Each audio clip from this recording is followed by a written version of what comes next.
Question: is there room for you in the music industry? Let's talk about it. Thanks so much for tuning in to another episode of the CIAS podcast. I'm your host, Brian, and on today's episode, we're going to answer that question of, is there room for you in the music industry? The short answer is yes, but like with everything, there's lots of layers to that question because the music industry is one of the fastest evolving type of industries that there is. You know, what worked really well maybe just a few years ago is completely irrelevant or could be completely irrelevant today because especially now that everything has gone online due to everything that happened in 2020, now most things are online or at least able to be online. So now the rules are all different. Now you can literally go onto a social media platform, post a song or a clip of a song or even just a demo of a song, and it could get picked up as a sound on TikTok or Instagram Reels or YouTube Shorts and become a viral hit overnight. And these days, the top trending sounds on TikTok and Reels are also the top songs on music charts. This has never happened before in history to where some other platform is so heavily influencing the actual music charts.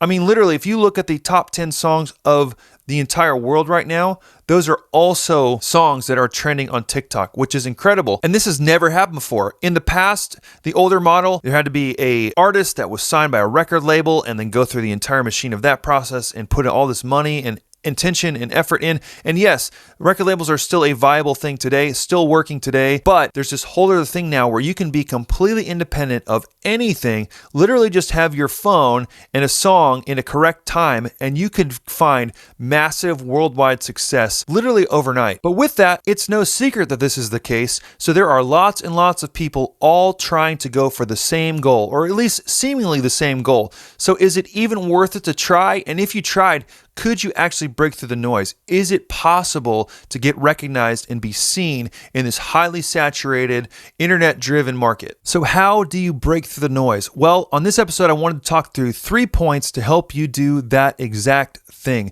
Especially as Christian indie artists and songwriters, this is a calling for us. This is more than just trying to get recognition for our own talents and abilities. We're trying to glorify God with our music and our message. So I feel it is really important that we do all that we can to break through the noise, to shine a light in the darkness. Because like I mentioned with TikTok or social media, we all know that the internet can be a very dark place, just like life can be a dark place.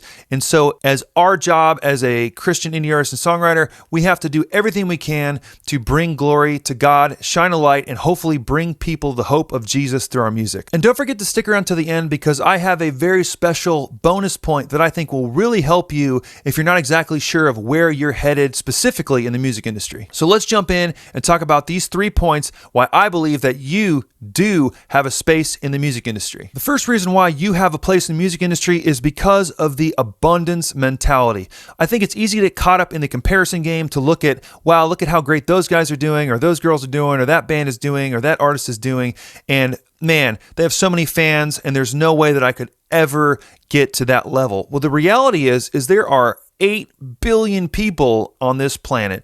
We need a tiny fraction of that to have a sustainable career in music. So we are not trying to just reach the fans and followers of other artists. Now, the thing that's important to remember is that there is overlap.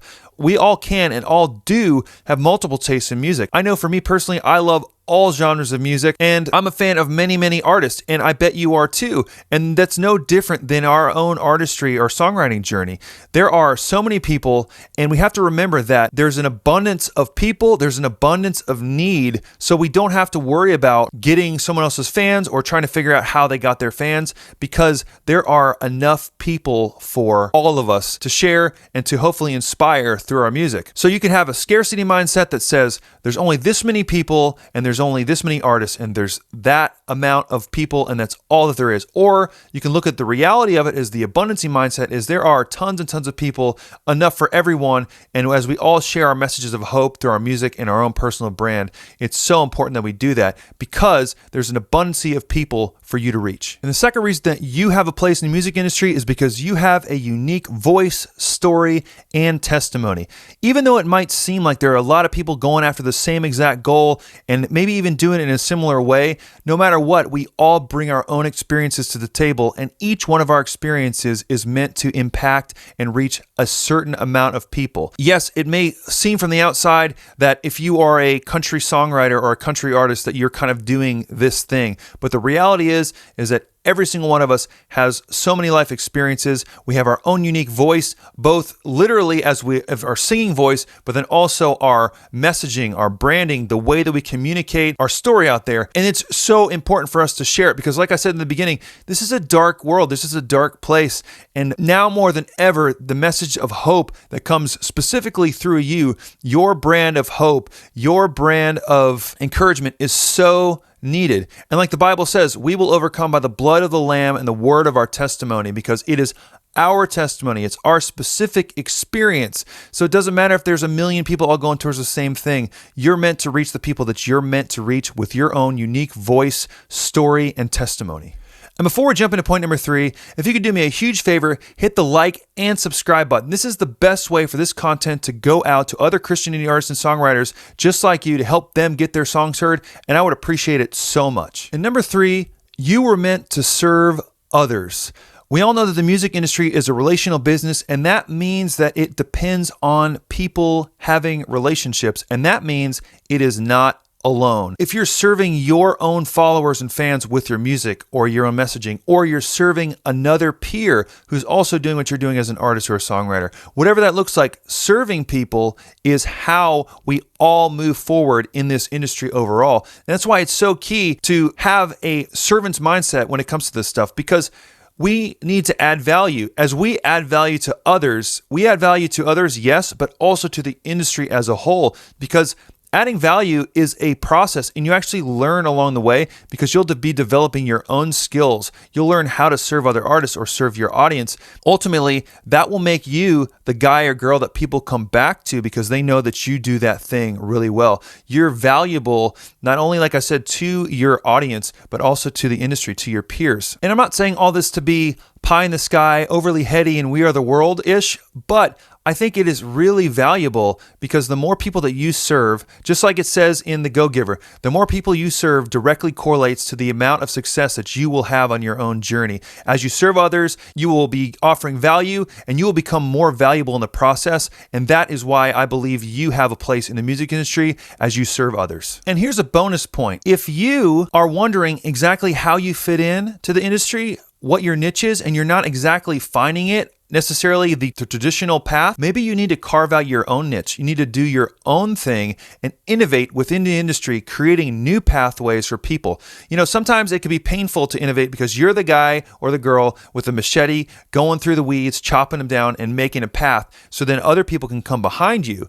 But somebody at some point has to do that. So if you're feeling called to the industry, but there's not an exact way, you're not exactly an artist, you're not exactly a traditional songwriter, you're not exactly a producer, you're maybe a hybrid of those things. Maybe you need to pull out your metaphorical machete and start chopping down the trees and make a path, make a way in the wilderness, and that will carve out a new niche for not only you, but for future generations. And that can, like I said, it could be difficult because you're going to be the one that's sort of innovating and doing these things for the first time. But there's definitely room for innovation and growth because, like I said in the top of the episode, the music industry is always changing, and maybe you're a part of that change through innovation. So I hope these 4 points help give you clarity on exactly how you fit into the music industry. If you can maintain an abundance mentality while using your unique voice, story, and testimony and serve others, you'll be off to an amazing start to carve out your niche. And like I said too, if you're not finding an exact clear path, maybe you need to pull out the metaphorical machete and start to create one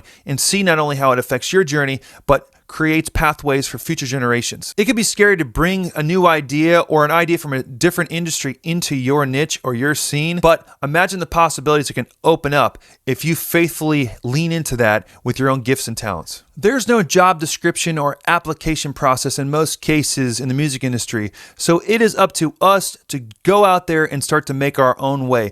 We learn from the mistakes, we grow in the failures, but ultimately it is the repetition of getting in and going for it over and over again and finding our own way. And I want to know, comment below, what role do you play in the music industry? Are you a songwriter? Are you an artist? Are you a producer or something else? Comment below and let me know. Don't forget to subscribe and hit the bell icon so you don't miss the next video. And I will see you next Friday at 5 a.m. on the CIAS podcast.